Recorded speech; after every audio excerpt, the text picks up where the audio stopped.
ምን ሆነሻል አለቃ? እንዴ ተረጋጊ እንጂ። አልረጋጋም እንዴ ሰውየው እኮ ሌሎቹን ሰዎች ይዞ እያጣራ ነው። እባክሽ ለመረጋጋት ሞክሪ። ልፋትሽ ሁሉ እንገደን እንዳይገባ አለቃ። ይግባ እንደፈለገ። ልጁ እኮ እንዴት እንደሚያደርገው ስላላየኸው ነው። እሺ ወይኔ ጉዴ! ቆይ ማን አባቱ ነው ቤት ድረስ ይዞት የመጣው? ይህንን እኮ አስቀድመሽ ማሰብ ነበረብሽ። ቆይ እንደዚህ ለምን ትሆኛለሽ አለቃ? ደግሞ በውሳኔሽ እርግጠኛ መሆንሽን ደጋግሜ ጠይቄሽ ነበር። ስማ አንተ ማትረባ፣ ደጋግመህ አንድ ጥያቄ ደጋግመህ ከምትጠይቅ መፍትሄ አምጣ። አለቃ እባክሽን መጀመሪያ ለመረጋጋት ሞክሪ። ወይ ልምጣ እንዴ? የት የት ይሆናል? ያው አንቺ ጋር ነዋ። አንተ ሰውዬ ያማል እንዴ? አንተ ያማል እንዴ? እየቀለድክ ነው እንዴ? ይሄ ቀልድ መሆን አለበት። ኧረ እኔ እየቀለድኩ አይደለም። የምን ቀልድ ነው በዚህ ሰዓት? ቻው ቻው፣ እባክህን እየመጣ ነው። እሺ ምን አሉ? ምንም የሚጠቅም ነገር የለም። ጋሽዬ ቤት ነው? አይ ቤት አይደለም፣ ስራ ነው። ምን ነው? ፈልጌው ነበር። እሱ የለም። መኪና ውስጥ እንግባና ወደ ቤት እንሄድ። እንዴት አደርሽ? ሰላም አደርክ? የት ነው ያደርሽው? እኔ እኮ መኝታ ቤት መጥቼ ነበር። እዚህ አላደርኩም ነበር፣ ሌላ ቦታ ነበር ያደርኩት። እሺ የሆነ የማናግርሽ ነገር ነበር። ምንድን ነው? ንገረኝ። ሚሚ ስለጠፋች በጣም ተጨንቀሻል አይደለ? አዎ በጣም ተጨንቅ ያለው፣ በጣም ያሳዝናል። እየሰማኸው መረጃ አለ እንዴ? ምንም የሰማሁት ነገር የለም፣ ግን ትንሽም ቢሆን የምታስታውሽው ነገር ካለ የሰማሽው ነገር ካለ እንድትነግሪ ብዬ ነበር። እንዲህሽ መጥፋት እንደሆነ አስጨነቀሽም ማለት ነው? እንደዛ አይደለም እኮ። እና ይሄን ንግግር ምን ይሉታል? እህትሽን ወሰዷት እኮ ነው ያልኩሽ። የእናት አንጀት ሆነና እንግዲህ እናቲቱ እህትሽን ወሰዷት እኮ ነው የምልሽ ስትላት፣ ያው እንግዲህ በመጨነቅና በማልቀስ የሚሆን ነገር እኮ የለም እናቴ ያለች ማለት ነው። እውነትም በማልቀስ የሚፈታ መፍትሄ የለም። በፊትማ ቢሆን ለእህትሽ ሟች ነበርሽ። አሁንማ ተይው እማዬ። ማስታወሻ መች ይቀራል ብለሽ ነው እማዬ? እኔ በቃ ወደ ላይ ልሂድ። እንደዛ አትሁኝ እሺ? አይዞሽ።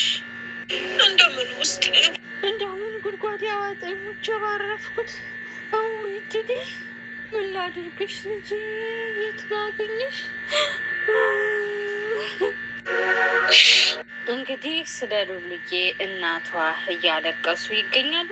አይንዬ እባክሽ ተረጋጊ። እንደዚህ መሆኑ ምንም ለውጥ አያመጣም።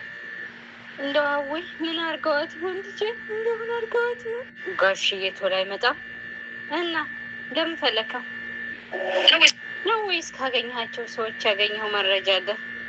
አዎ መኪናውን ፎቶ ያነሳ ሰው አለ። የመኪናው ቁጥርም ተገኝቷል። ጋሽዬ ማወቅ አለበት። ምን? ከምር ነው? ቆይ ማለት ነው? እንዴት? እንዴ ተረጋጊ እንጂ ምን ሆነሻል እንዴ? ይህ እኮ በጣም ጥሩ ትልቅ ነገር ነው። ለቶሚ ቶሎ መናገር አለብኝ። እንዲያው ምን አድርገዋት መልዘነ? እባክሽ እስቲ ደውይልኝ። አውይ በቃ እኔ ቶሎ ልደውልለት። ማኩ እንዲያው ምን አድርገዋት ይሆን? እንዲያው እባክህ የሆነውን ነገር ነገር እንዲያው ፈጣሪ ከሚያሳየኝ ይህን ነገር ሙትት ብዬ በነበር ታያልኩሽ። ናኔ እኔ ከየትም ብዬ አመጣታለሁ። አንቺ አትጨነቂ፣ አታልቅሽ። አካሏን አግድለዋት ቢሆንስ? ገለዋት ቢሆንስ? እንደው ምን አለበት በእርሷ ፈንታ እኔ እንድፍት ቢያረጉኝ? አታልቅሽ፣ በቃ ተረጋጊ ያልኩሽ እኮ። ሄሎ፣ በጣም ጉር ሆነናል። እንዴ የምን ጉር ነው የምትዩ? ይሄ የተረገመ ወደ ገጠር ተመልሶ የነበረው የልጅቷ ወንድም ነው። የመኪናውን ታርጋ ቁጥር አግኝቶታል። የመኪናውን ታርጋ ቁጥር አንስቶታል። መኪናውን ደግሞ የሚያውቀው ሰው አለ። እንዴት ነው? ማንም ምንም እንዳላየ ሲጭኗት እኮ እንዳልታዩ ነበር የነገረኝ። ጅል ስለሆነ ነዋ የማይረባ። ቆይ ታርጋ ቁጥሩን መሸፈን አይችልም ነበር? በቃ የሆነ ነገር አይጠፋም። ቶሎ ብለሽ ሮ የምትይበትን ነገር አዘጋጅ። ስማኝ፣ እኔ ምንም አይነት ጥሩ ነገር እየተሰማኝ ነገር አይደለም። ካልሆነ እንልቀቃት። አቤት አቤት፣ ይህ መቼም እየቀለድሽ መሆን አለበት። አለቃ፣ ቆይ ይህ ነገር ምን አይነት ንግግር ነው? ከዚህ የተሻለ ነገር አለ? ቶሚም ቢሆን የተደወለበትን ነገር ምናምን እያለ ነበር። ይሄ የማይረባ ወንድምየው ደግሞ እዚህ ቁጥር ምናምን ይላል። ደግሞ መጥቶ የላክሽበትን ሱቅ አሳያኝ አለኝ። ከዛ ሰወስደው ይህንን መረጃ አገኝ። እንዴ እንዴት ሱቁን ታሳየዋለሽ? እንዴት? አንቺ ራሱ አንቺን እየሆንሽ አይደለም። አንተ ከኔ ቦታ ብኩን ይህንን ተመሳሳይ ነገር ነው የምታደርገው። ቀላል ነገር ነው። ሱቁን ቀይረሽ መናገር ትችይ ነበር። ምንም ይሁን ምን ልጅቱን ግን ገንዘቡን ሳናገኝ ልንለቀት አንችልም። እንዴ አንተ ምን እየሆንክ ነው? ትሸወጂ፣ እንደሚጠረጥሩት በነጻ ትለቀቅ። ስለዚህ አይሆንም ብዬሻለሁ። አይሆንም አለቃ፣ ምንም አይፈጠርም። ይህንን ገንዘብ ማግኘት አለብን። ምን መሆንህ ነው? ሲጀመር ልጅቷን ለገንዘብ ብለን አልነበረም የያዝናት። እኔ እንደማየው የማየውን ነገር እየወሰድሽ ያለሽ አንቺ ነሽ። በጣም ትክክልን። ስለ እነሱ አታስብ። አሁን እኮ ልጅቷን ካልነቀቅናት የሰርጋው ቁጥር ቢታወቅ ምንም ጥሩ ነገር አይታየኝም። ልጁ እንዲሁ ሲታይ ሰይጣን ነገር ነው። የተደራረቡብናል። ችግር የለውም። ደህና ነኝ፣ ግን እያስታወስኩ እንዳልሆነ አልገባኝም። እስኪ ሌላ ሕክምና የምታገኝበት ቦታ ለመስቻለሁ። እንግዲህ ይቺ መርዝ የሆነ ሴት እያስጨነቀቻት ነው ልጅቷን። ተወስታሽ እንዴት አልተመለሰም እስካሁን? ያለበለዚያ ሌላ ሐኪም ቤት መውሰድ አለብን እያለች እያስጨነቀቻት ትገኛለች ማለት ነው። እሷም ደግሞ በጣም ደንግጣ ግን እኮ ትንሽ ለውጥ አለኝ።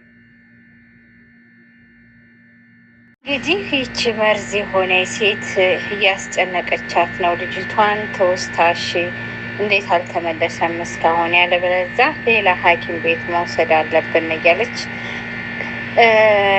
እያስጨነቀቻት ትገኛለች ማለት ነው። እሷም ደግሞ በጣም ደንግጣ ግን እኮ ትንሽ ለውጥ አለኝ እና ትንሽ ለውጥ አለኝ ስትላት፣ እሷ ደግሞ ለውጡ ምንድን ነው ስትላት ማለት ነው።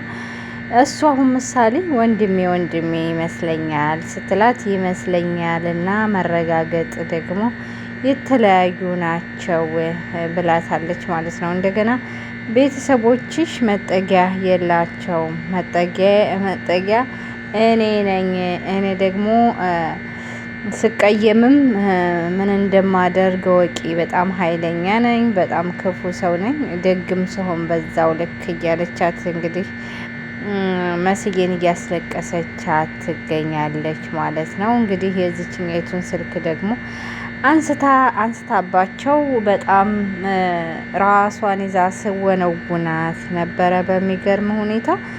እንግዲህ አንዳንድ ጊዜ በህይወታችሁ የሚያጋጥማችሁ አደጋ በጣም ከባድ ነው። እነዚህ የገጠር ሰዎች እንግዲህ እናትየው የምታውቀው ነገር የላትም፣ ወንድምየውም የሚያውቀው ነገር የለም። የዋህ ናቸው። መስዬ ብቻ ናት የእሷን ሚስጥር፣ የእሷን መሰሪነት፣ የእሷን አደገኝነት የምታውቃት። ለማንም እንደማትመለስ በጣም አደገኛ ሴት መሆኗን የምታውቃት እሷ ናት።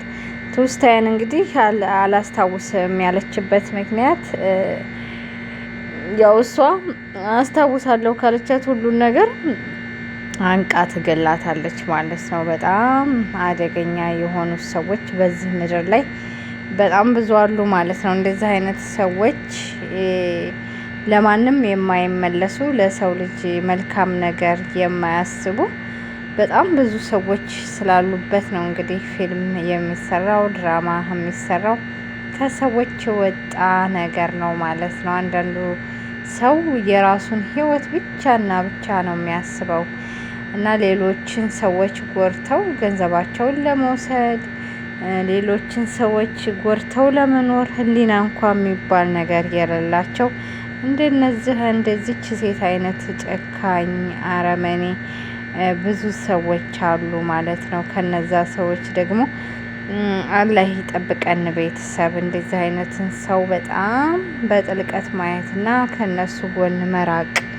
ምሳሌ የሚቀና ሰው ካለ፣ ገንዘብ ወዳድ በጣም እንግብግብ ያለ ገንዘብ ወዳድ ሰው ካለ ከነሱ ርቀን ህይወታችንን መምራት ግዴታ ነው ማለት ነው። አንዳንድ ድራማዎች ሲሰሩ እኛንም ከጥሩ ነገራቸው የምንማርበት ከመጥፎ ነገራቸው ደግሞ ራሳችንን የምንጠብቅበት መሆን አለበት። ቤተሰብ ላይክ ሰብስክራይብ አድርጉኝ፣ ተከታተሉኝ። አዲስ ነኝ፣ አበረታቱኝ። ስለተከታተላችሁኝ ከልብ አመሰግናለሁ። ባይ ባይ ባይ።